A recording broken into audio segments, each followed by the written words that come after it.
Hello friends, welcome to study 360 degree. आज हम polity questions part 3 discuss करेंगे। So let's start our first question. When did the final session of constituent assembly held? Constituent assembly की final session जो है वो 24 जनवरी 1950 को हुई थी। कॉन्स्टिट्यूशन को इस दिन साइन किया गया था और कॉन्स्टिट्यूशन के जितने मेंबर्स थे उन्होंने कॉन्स्टिट्यूशन को फाइनली हमारे संविधान जो बन गया था 2 साल से बन रहा था उसे इस दिन साइन किया गया। When did Rowlatt act came into effect? Rowlatt act जिसे काला कानून भी कहा जाता था, ये हमारा 21 मार्च 1919 को ये लागू हो गया। 10 मार्च 1919 को रॉलेट एक्ट आया। तहत क्या था कि ब्रिटिश गवर्नमेंट किसी भी आदमी को जेल में डाल सकती थी बिना ट्रायल के। इसके बाद जब लोगों को पता लगा कि ये रॉलेट एक्ट नाम का कुछ कानून जो है आया है, तो इसके लिए बहुत अपोज किया गया कि बिल लागू ना हो। इसके लिए बहुत ज्यादा प्रोटेस्ट किए गए, पूरा ऑल ओवर द कंट्री बहुत ज्यादा प्रोटेस्ट चलने लगा। और इस प्रोटेस्ट के दौरान फिर दो लीडर डॉक्टर सत्यपाल और डॉक्टर सैफुद्दीन किचलू, इन दोनों को अरेस्ट किया गया। अब इन दोनों को अरेस्ट करने से लोग जो है और ज्यादा भड़क गए, फिर और ज्यादा प्रोटेस्ट करने लग गए। इसी दौरान 13 अप्रैल 1919 को पब्लिक मीटिंग रखी गई जलियांवाला बाग में और उसी दिन हमारा बैसाखी का भी फेस्टिवल था। उस वक्त पंजाब के गवर्नर जनरल डायर अपने ट्रूप्स के साथ उसी दिन, जिस दिन बैसाखी फेस्टिवल सेलिब्रेट किया जा रहा था, क्योंकि दूर दूर से गांव एरिया से लोग आए थे बैसाखी के फेस्टिवल को सेलिब्रेट करने के लिए और उन्हें इस रॉलेट एक्ट के बारे में जानकारी नहीं थी कि इस टाइप का कोई कानून जो है आया है। और जनरल डायर अपने ट्रूप्स के साथ जलियांवाला बाग में घुस गए और बिना वार्निंग के लोगों पे फायर कर दिया। फायर तब तक चलता रहा जब तक कि उनके आर्म्स एम्युनिशंस खत्म नहीं हुए और उसके बाद वो लोग चल गए। अब इस कांड में बहुत सारे बच्चे, औरतें, बूढ़े, ये सब जो है मारे गए, क्योंकि ये तो बहुत दूर दूर से आए थे, इन्हें पता नहीं था और लोग जो है प्रोटेस्ट भी कर रहे थे। Dowry death comes under, dowry death दहेज हत्या जो है ये हमारा क्रिमिनल लॉ के अंदर आ जाता है। क्रिमिनल लॉ के अंदर मर्डर, चोरी, ये सब क्रिमिनल लॉ के अंदर आती है। क्रिमिनल लॉ जो है अपराध से डील करता है। इसमें सबसे पहले एफआईआर फाइल किया जाता है। अगर कोई क्रिमिनल घटना हुई है तो इसमें एफआईआर फाइल किया जाएगा। उसके बाद पुलिस इन्वेस्टिगेट करती है, फिर केस को कोर्ट में फाइल कर दिया जाता है और उसके बाद गिल्टी होने पर उन्हें जेल और फाइन जो है भरना पड़ता है। सिविल लॉ में क्या होता है? तो सिविल लॉ में डिवोर्स केसेस, लैंड डिस्प्यूट से रिलेटेड, कोई परचेज किया हमने कुछ गुड्स, उससे रिलेटेड कोई डिस्प्यूट्स आते हैं तो वो सब सिविल लॉ के अंदर आ जाता है। सिविल लॉ में हम जो है पुलिस के पास नहीं जाते हैं, रेदर हम डायरेक्ट पिटिशन फाइल करते हैं कोर्ट में। What is the full form of PIL? PIL का फुल फॉर्म है पब्लिक इंटरेस्ट लिटिगेशन। पीआईएल क्या होता है? किसी भी इंडिविजुअल या ऑर्गेनाइजेशन पीआईएल फाइल कर सकता है।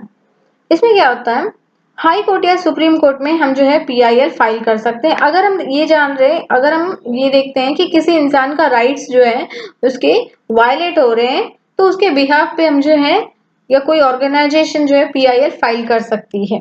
ये 1980s में इसकी शुरुआत हुई थी सुप्रीम कोर्ट द्वारा, क्योंकि सुप्रीम कोर्ट ने ये कहा इसके पीछे कि जुडिशरी का काम जो है जस्टिस देना है और इस जस्टिस को बहुत दूर दूर तक लोगों को पहुंचाने के लिए पीआईएल सिस्टम जो है इंट्रोड्यूस किया गया। कितनी बार क्या होता है कि लोगों को अपने राइट्स के बारे में नहीं पता होते, उनके राइट्स वायलेट हो रहे होते हैं, उन्हें इस चीज के बारे में जानकारी नहीं होती है, उनके पास जुडिशरी का एक्सेस नहीं होता है, सो उनके बिहाफ में कोई और जो है पीआईएल फाइल कर सकता है सुप्रीम कोर्ट और हाई कोर्ट में। इसको और ज्यादा सिंप्लीफाई कर दिया गया, लेटर और टेलीग्राम के जरिए जो है पीआईएल फाइल कर सकते हैं सुप्रीम कोर्ट या हाई कोर्ट में। एक एग्जांपल लेते हैं मिड डे मील स्कीम का। 2001 में क्या हुआ था, राजस्थान और उड़ीसा में फूड शॉर्टेज हो गया था, ड्रॉट के वजह से बहुत ज्यादा अकाल पड़ गया था उसके वजह से। और उस टाइम गवर्नमेंट का गोडाउन जो है वो अनाज से भरा हुआ था, इतना ज्यादा भरा हुआ था कि चूहे खा रहे थे। फिर एक ऑर्गेनाइजेशन यहाँ पे आती है और वो सुप्रीम कोर्ट में पीआईएल फाइल कर देती है। आर्टिकल 21 के तहत राइट टू लाइफ हमें मिला हुआ है और राइट टू लाइफ में राइट टू फूड भी आता है। उस time state government supreme court को ये एक्सक्यूज देती है कि उनके पास इतने एडिक्वेट फंड नहीं है कि वो लोगों को फूड प्रोवाइड कर सके। तो सुप्रीम कोर्ट ने कहा ठीक है। देन इन्वेस्टिगेशन चालू हुई और इन्वेस्टिगेशन में ये पाया गया कि गोडाउन जो है वो ओवरफ्लो है, अनाज से भरे हुए हैं बहुत, और कहा कि ये स्टेट की ड्यूटी है कि फूड प्रोवाइड करना, लोगों को इतना एम्प्लॉयमेंट देना कि इतनी ज्यादा शॉर्टेज ना हो जाए, फूड चीप रेट में प्रोवाइड करना। और इसके तहत जो है गवर्नमेंट राशन शॉप्स इंट्रोड्यूस किया गया। मिड डे मील ये बच्चों को स्कूल में प्रोवाइड किया जाने लगा, हर गवर्नमेंट स्कूल में। 2 फूड कमिश्नर्स इसके तहत जो है अपॉइंट किए गए, जो ये हमेशा चेक करेंगे फूड रिलेटेड गोडाउन्स जो हो गए, और फूड की शॉर्टेज अगर कहीं हो रही है तो ये सब चीजें फूड कमिश्नर्स जो है देखेंगे। Specific procedures to be followed during arrest, detention and interrogation of any person is mention in, ये डीके बासु गाइडलाइंस में मेंशन किया गया है। अगर किसी व्यक्ति की गिरफ्तारी हो रही या पूछताछ के दौरान एक विशिष्ट प्रक्रिया का उल्लेख किया गया है। डीके बासु गाइडलाइंस, इसमें कुछ प्रोसीजर्स दिए गए हैं कि अगर आप किसी पर्सन को अरेस्ट कर रहे हैं तो at the time of arrest आप जो है पुलिस ऑफिसर अरेस्ट करने जाएगा किसी को भी, तो वो प्रॉपर यूनिफॉर्म में होना चाहिए, उनका ड्रेस कोड होना चाहिए, वो पहन के जाने चाहिए, बैच लगा हुआ हो, नेम प्लेट लगा हुआ हो। अरेस्ट के टाइम उन्हें एक मेमो अरेस्ट लेके जाना होता है, जिसमें आप किसे गिरफ्तार कर रहे हैं, किस वक्त पे, कौन सा डेट है, इस सब मेंशन करना होता है। उसके साथ साथ जिसे आप अरेस्ट कर रहे हैं उसका साइन भी उसमें होता है मेमो ऑफ अरेस्ट। इंटेरोगेशन के दौरान पुलिस ऑफिसर टॉर्चर नहीं कर सकता है। अरेस्ट के बाद आपको फैमिली मेंबर को इन्फॉर्म करना होता है, ये पुलिस की ड्यूटी होती है।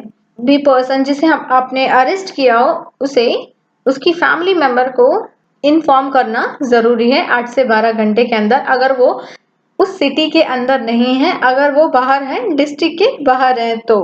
और विद इन 24 आवर्स मजिस्ट्रेट के सामने जो है उस आदमी को प्रेजेंट करना होता है, ये पुलिस ऑफिसर की ड्यूटी है। सोली सोराबजी कमेटी, ये पुलिस रिफॉर्म से रिलेटेड था। Niyamgiri hills is the sacred mountain of which community, ये डोंगरिया कोंड्स कम्युनिटी जो है ये एक आदिवासी कम्युनिटी है कालाहांडी डिस्ट्रिक्ट उड़ीसा में। इनके लिए ये पहाड़ जो है नीमगिरी हिल्स, ये बहुत ही सेक्रेड माउंटेन है। ये उस टाइम हाईलाइट में आया था न्यूज में जब यहाँ पर एक एल्यूमिनियम फैक्ट्री जो है कंस्ट्रक्ट की जा रही थी, और इस कम्युनिटी के लोग जो है विरोध कर रहे थे इसका। In Bhopal gas tragedy which poisonous gas leaked, Bhopal gas tragedy methyl isocyanide ये गैस जो है रिलीज हुआ था। यहाँ पर क्या हुआ था, यूनियन कार्बाइड नाम की एक अमेरिकन कंपनी थी भोपाल में। 2 दिसंबर 1984 में क्या हुआ, 12:30 बजे रात को ये गैस जो है मिथाइल आइसोसाइनाइड लीक हो गई। इतना ज्यादा लीक हो गया कि लोगों को सांस लेने में प्रॉब्लम हो रही थी, चोक काइंड ऑफ कंडीशन जो है राइज हो गई थी। विद इन 3 डेज 8,000 लोग मर गए, थाउजेंड्स ऑफ लोग जो है उस टाइम अपंग हो गए, और ये mainly poor working class family के लोग थे। आज भी वहां 50,000 से ज्यादा लोग इतने ऐसे बीमार है कि वो काम नहीं कर सकते। जो बच गए उन्हें सेवियर रेस्पिरेटरी डिसऑर्डर्स, आई प्रॉब्लम्स, एबनॉर्मलिटीज ये सब आ गई उनमें। कहा जाता है कि ये एक एक्सीडेंट नहीं था, बल्कि जानबूझकर सेफ्टी मेजर्स को यहाँ पे इग्नोर किया गया कॉस्ट को कम करने के लिए, जिसके वजह से ये एक्सीडेंट हुआ इस तरह का। इसमें फिर लीगल केस चला जिसमें $3 बिलियन का कंपनसेशन फाइल किया गया, बट कंपनी ने $470 मिलियन ही दिए। फिर कंपनी बंद हो गई और टन्स ऑफ टॉक्सिक केमिकल्स यहीं छोड़ दिया, जो ग्राउंड में धीरे धीरे जमीन में जाते गया। वाटर यहाँ की कंटामिनेट हो गई, इसी वजह से इसका जो हेड था वो भाग गया। तो कह सकते हैं कि हमारा सिस्टम बहुत ही वीक था, इम्प्लीमेंटेशन कानून ये सब कमजोर था, जिसके वजह से ये प्रॉब्लम जो है हुई। Right to healthy environment is intrinsic in fundamental right to life in which judgment. Right to life article 21 के अंदर राइट टू हेल्दी इन्वायरमेंट भी आता है, जहां हमें पॉल्यूशन फ्री वाटर, एयर इसका अधिकार है। और ये जो है Subhash Kumar versus state of Bihar इस केस में कहा गया था। Maneka Gandhi versus union of India इस केस में पर्सनल लिबर्टी से रिलेटेड है। Indira Sawhney versus union of India ये reservation 10% reservation economically weaker section से रिलेटेड था। Kesavananda Bharati versus state of Kerala basic feature से रिलेटेड था। इसमें पार्लियामेंट कॉन्स्टिट्यूशन में अमेंडमेंट कर सकती थी, बट वो सब्जेक्ट टू बेसिक फीचर यानी बेसिक फीचर को वो चेंज नहीं कर सकती है। When supreme court was established on, supreme court का एस्टैब्लिश्ड 26 जनवरी 1950 को किया गया था। आज की सुप्रीम कोर्ट की building Mathura road new Delhi में जो है वो 1958 में शिफ्ट किया गया। इसके पहले इसे फेडरल कोर्ट कहा जाता था 1937 से 1949 तक। Chamber of Prince parliament house में जो है वहां पे ये पहले सुप्रीम कोर्ट था, लेकिन बाद में इसे 1958 में से शिफ्ट कर दिया गया। Next is Kabir, the 15th century poet belong to which community? ये वीवर कम्युनिटी से रिलेटेड थे। इनके टीचर रामानंद थे। इनका जन्म वाराणसी में हुआ था। कहा जाता है ये कि ये हिंदू फैमिली में इनका जन्म हुआ, बट इनकी मॉम जो है, इनकी मदर, वो अनमैरिड थी, सो उन्होंने इन्हें छोड़ दिया और फिर इन्हें जो है एक मुस्लिम फैमिली ने इन्हें अपने पास हमें रखा और वहीं से जो है इनकी चाइल्डहुड जो है शुरू होती है। Who is the final interpreter of the constitution? Constitution का फाइनल इंटरप्रेटर जुडिशियरी है। पार्लियामेंट अगर कोई लॉ पास करता है और वो लॉ जो है वो वायलेट करती है बेसिक स्ट्रक्चर को, कॉन्स्टिट्यूशन में बेसिक स्ट्रक्चर को वायलेट करती है, तो जुडिशियरी इस चीज के लिए रिस्पॉन्सिबल है कि वो उस कानून को रद्द कर दे। Who is the leader of the ruling party in Lok Sabha? Lok Sabha में रूलिंग पार्टी के लीडर प्राइम मिनिस्टर होते हैं। Which act introduce some elected representation for the first time in our country? First time हमारी कंट्री में elected representation government of India act 1909 के तहत दिया गया था। EVM were first used throughout the country for the first time in general election of 2004। 2004 के general election में first time EVM electronic voting machine को introduce किया गया था हमारे जनरल इलेक्शन में। बैलेट पेपर इससे पहले यूज होता था जिसमें बहुत सारे पेड़ों को जो है काटा जाता था। तो 2004 में जब पहली बार ईवीएम को इंट्रोड्यूस किया गया तो यहाँ पर 1.5 लाख पेड़ जो हैं वो बच गए। When did INC made demand for Constituent Assembly? Constituent Assembly के लिए INC ने सबसे पहले डिमांड 1934 में किया था। इस टाइम वर्ल्ड वॉर चल रहा था और फिर उसके बाद 1946 दिसंबर में कॉन्स्टिट्यूएंट असेंबली की मीटिंग बुलाई गई और दिसंबर 1946 से नवंबर 1949 तक लगभग 2 साल तक कॉन्स्टिट्यूएंट असेंबली ने कॉन्स्टिट्यूशन को ड्राफ्ट किया, हमारा कॉन्स्टिट्यूशन संविधान को तैयार किया, बनाया। Which law says son, daughter and their mother can get an equal share in family property? Family property में equal share Hindu succession amendment act 2005 के तहत दिया गया है। How many high courts are there in India? India में 25 high courts हैं। सबसे पुराना कलकत्ता हाई कोर्ट है जो कि 1 जुलाई 1862 में बना था। उसके बाद बॉम्बे हाई कोर्ट 14 अगस्त 1862 में। रिसेंटली जो हाई कोर्ट बना है वो आंध्र प्रदेश हाई कोर्ट बना है।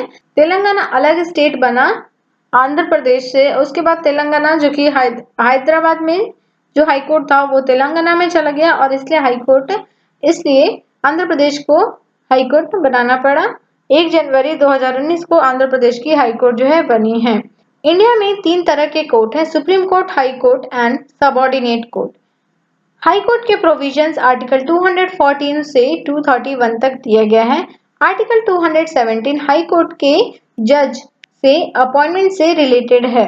Which of the following is not a fundamental right in Indian Constitution? Indian constitution में इसमें से कौन सा फंडामेंटल राइट नहीं है? राइट टू प्रॉपर्टी, ये एक लीगल राइट है जो कि आर्टिकल 300A के अंदर आता है। ये पहले फंडामेंटल राइट था बट इसे फिर रिमूव कर दिया गया। तो टोटल फंडामेंटल राइट्स जो है अभी 6 हैं।